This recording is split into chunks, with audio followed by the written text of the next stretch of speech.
Excretion in man. There are 4 organs for excretion in man. Liver and the kidney are the major ones, while skin and the lungs are the minor. Liver produce nitrogenous waste products and bile pigments, etc. And we will discuss in detail later. Kidney is the osmoregulatory as well as excretory organ in man, and it eliminates the nitrogenous waste products, excess salts and water from the body. Skin excrete in the form of sweating, while lungs excrete in respiration, that is carbon dioxide out of the body. Urinary system of man. The urinary system of man consists of 2 kidneys, 2 ureters, a bladder and a urethra. These are the 2 bilateral kidneys present here, and 2 ureters which are present here, and a bladder and a urethra. Kidneys are present in the abdominal cavity on either side of the vertebral column. They make urine, while ureter transport this urine into the bladder, and bladder stores it, while the urethra passes the urine outside of the body. Let's discuss the anatomy of human kidney. Human kidney consists of 2 major parts. The outer part is called cortex, while the inner part is called medulla. This is the outer region called the cortex, while the inner region is called medulla. Medulla has triangular shaped structures called pyramids. These are the pyramids. Urine is dropped continuously from the tips of the pyramids into the funnel shaped structure called renal pelvis. And the site where renal arteries enter and renal veins leave the kidney is called hilum. So this is the site of hilum. This is the renal pelvis. This is the inner region medulla, and this is the outer region cortex. This is the figure of a human dissected kidney, and here is the renal cortex outside. Here is the ureter. Here is the renal pelvis present here, and these are the renal pyramids which are present in the inner medulla. So human kidney are present in abdominal cavity on each side of the vertebral column and are attached to the dorsal body wall. Each kidney is bean-shaped structure and about 10 cm long. It is covered by a layer called peritoneum. Pelvis is the site where urine is brought from the pyramids, and hilus is the site where renal arteries enter and renal veins leave the kidney. Medulla longitudinal section shows inner lighter region and consists of cone-shaped structures called pyramids, while the outer cortex longitudinal section shows outer darker regions. This is the very basic anatomy of the human kidney. Nephron is a cell, and a cell is defined as the basic structural and functional unit of life. So nephron is present in kidney. So nephron is defined as it is a basic structural and functional unit of the kidney. And almost each kidney contains 1 million nephrons. There are a total 2 billion nephrons present in a human being. Each kidney consists of the 2 main parts. The first is the Malpighian body, and the second is the renal tubules.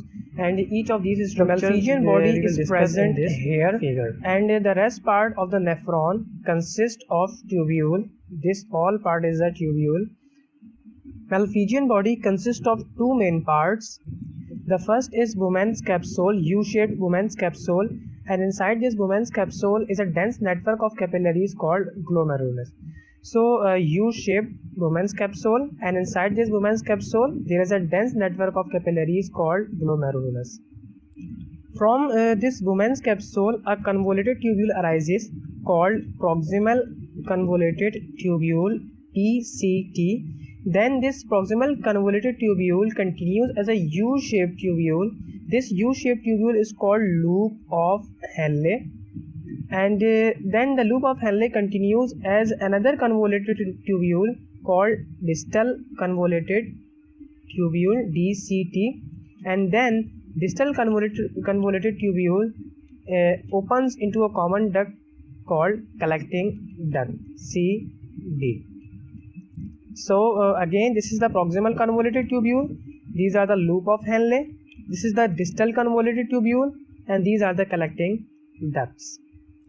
The loop of Henle consists of 2 limbs, the descending limb and the ascending limb. As the proximal convoluted tubule descends down, this is called the descending limb of loop of Henle, and as it is continues upward in this direction, it is called the ascending limb of loop of Henle. This is the renal artery, and this renal artery is supplying blood to the kidney. It has a branch called efferent arteriole. This efferent arteriole is supplying blood to the Bowman's capsule and forms a capillaries inside it called glomerulus. Then this glomerulus forms an artery called efferent arteriole. So efferent arteriole exits from the glomerulus, both pronounced as E. So then this efferent arteriole forms two capillary networks. The first capillary network is present here in between the proximal convoluted tubule and the distal convoluted tubule called peritubular capillary network, and the second capillary network is present in the loop of Henle called vasa recta, and then the blood is drained into the renal vein present here. So here is the text that each kidney consists of two main structures. The first is Malpighian body and the second are tubules. So Malpighian body consists of a U-shaped structure called Bowman's capsule, and inside the Bowman's capsule is a present of dense capillary network called glomerulus. So Bowman's capsule U-shaped and the capillary network called glomerulus present inside Bowman's capsule. Then it continues as a renal tubules. Bowman's capsule gives rise to coiled proximal convoluted tubule in the cortex region. If this is a nephron and we divide this nephron into two parts, remember that the kidney consists of two structures or two parts. The outer part is called cortex region and the inner part is called medulla. So outer part is called cortex and inner part is called medulla.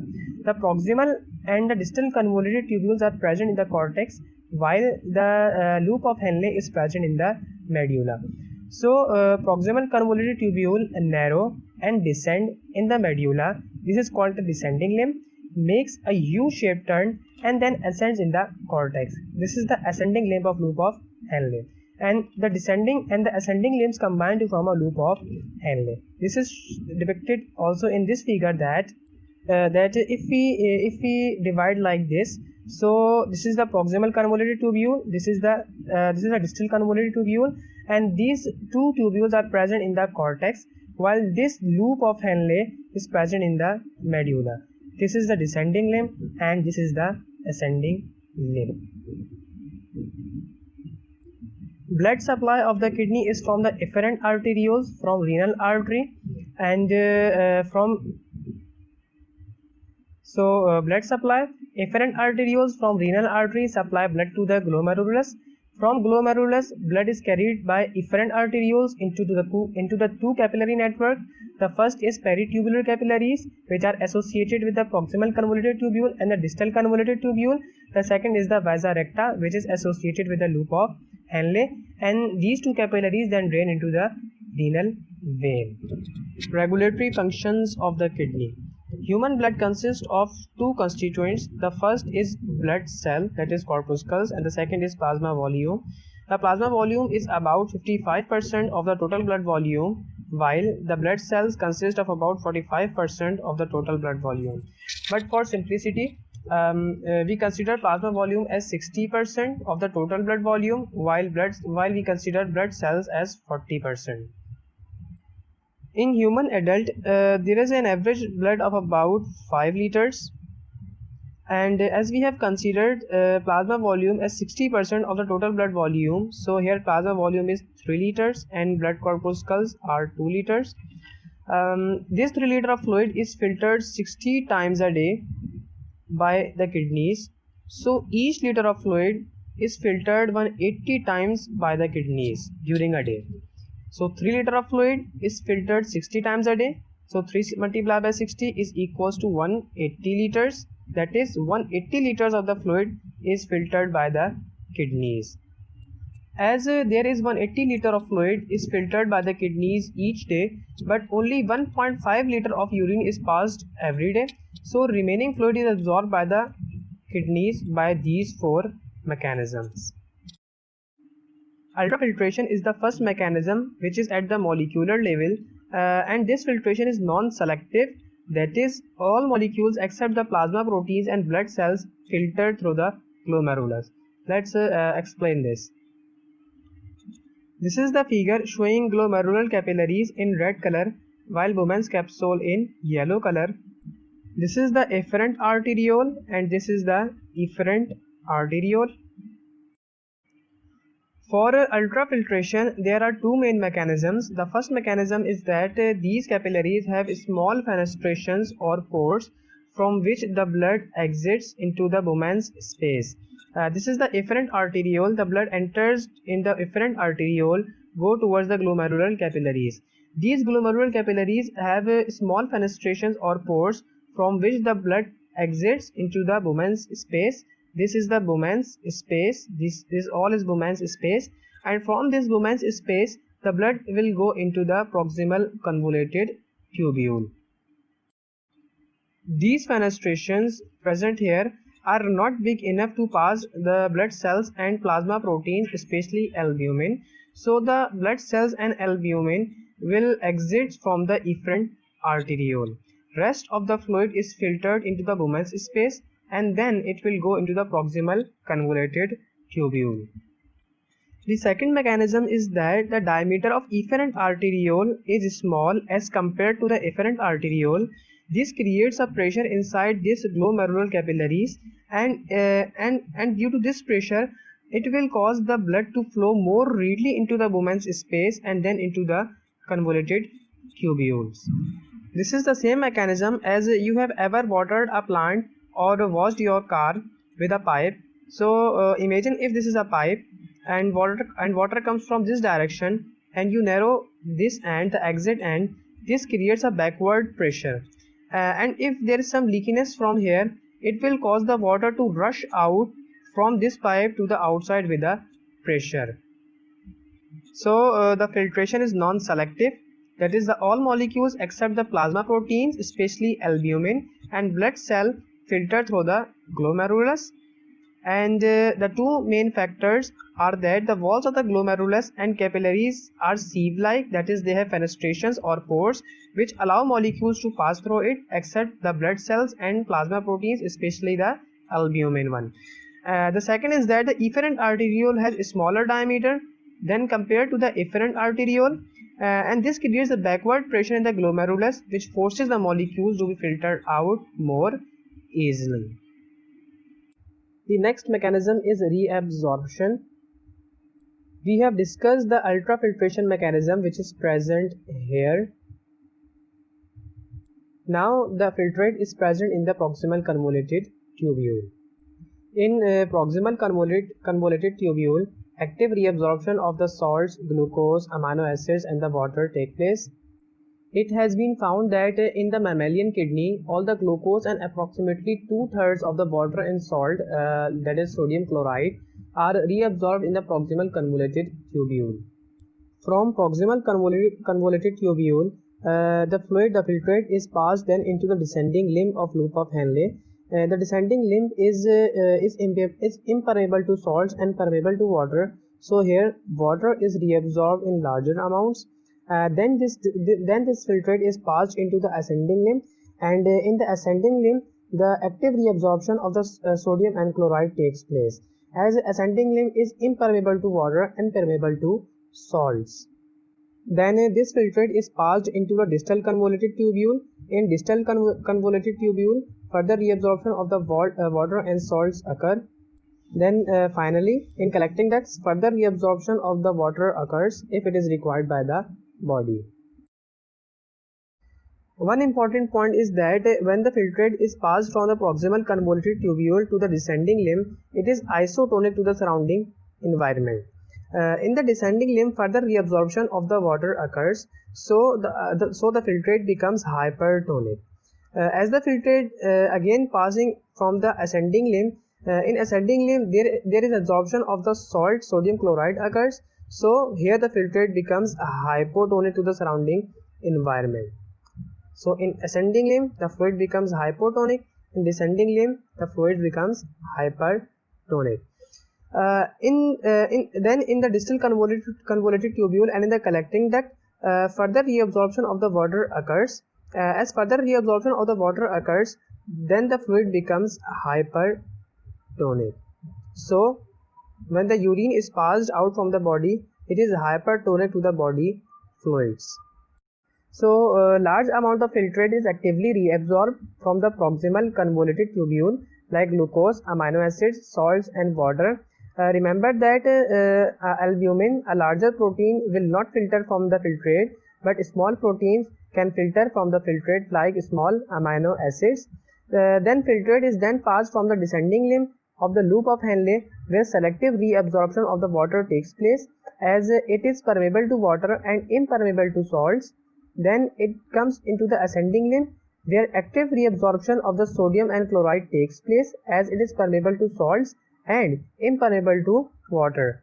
In distal convoluted tubule, further salt and water reabsorption occurs, and in the collecting ducts, further water reabsorption occurs if it is required by the body. The third mechanism is tubular secretion.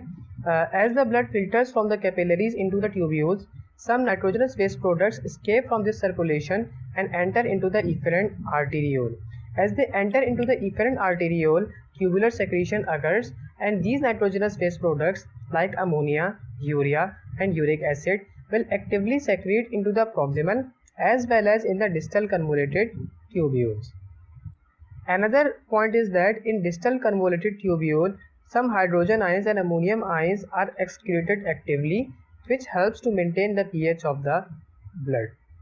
So in proximal convoluted tubule and distal convoluted tubule, many poisonous substances like ammonia, urea and uric acid are actively secreted from the blood into tubules. These molecules are actually escaped from the circulation, and in distal convoluted tubule, hydrogen and ammonium ions are secreted from the interstitial fluid, which helps to maintain the pH of the blood. The fourth mechanism is counter current exchange, and it involves the exchange of solute and water. It is of two types. The first type is counter current multiplier and the second type is counter current exchange. So the first type is counter current multiplier, and we have discussed it earlier that from proximal convoluted tubule, the filtrate is passed to the descending limb as isotonic to the body fluids. In descending limb, reabsorption of the water occurs and making the filtrate hypertonic. As the filtrate passes to the ascending limb, here absorption of the salt occurs and making the filtrate hypotonic. So as there is absorption of the salt sodium chloride, it will go into the medulla, making the interstitium hypertonic. As the interstitium becomes hypertonic, it drags water from the descending limb. In this way, 90% of the water is reabsorbed in the descending limb of loop of Henle. So in the text, from proximal convoluted tubule, isotonic filtrate passes through the descending limb. Reabsorption of water turns filtrate hypertonic to the tissue fluid. In ascending limb, the sodium and chloride ions are actively reabsorbed, hence reducing hypertonicity and turning it to hypotonic. Sodium and chloride ions removed from the ascending limb diffuses back into the descending limb, making the interstitium of the medulla hypertonic. So this makes the highest concentration of solutes in the inner medulla. Due to the hypertonic environment, 90% of the water is reabsorbed, and as a result, urine passes is hypertonic to the body fluids. The second type is countercurrent exchange or the vasa recta. Remember, vasa recta are the capillaries formed by the efferent arterioles in the loop of Henle. They provide nutrients and oxygen to the medullary compartment, as the outer compartment is called cortex and the inner compartment is medullary compartment, and they take away water from the filtrate. So only 10% of the blood that flows through the kidney passes through the vasa recta at very slow speed, so the exchange takes place efficiently. Therefore, vasa recta can supply nutrients and oxygen to the cells of the medulla, and also they take away water from the filtrate without interfering with the concentration gradient of medulla. Summarizing regulatory functions of the kidney, this is a section of ultrafiltration in which all the blood will pass into the tubule except the plasma proteins like albumin and the blood cells. Then in the proximal convoluted tubule, in the loop of Henle, in the distal convoluted tubule, and in the collecting duct, water and salt reabsorption occurs. Then the third mechanism is tubular secretion, which is in the proximal and distal convoluted tubules. Then the fourth mechanism is the exchange mechanism, the multiplier mechanism, and the vasa recta mechanism.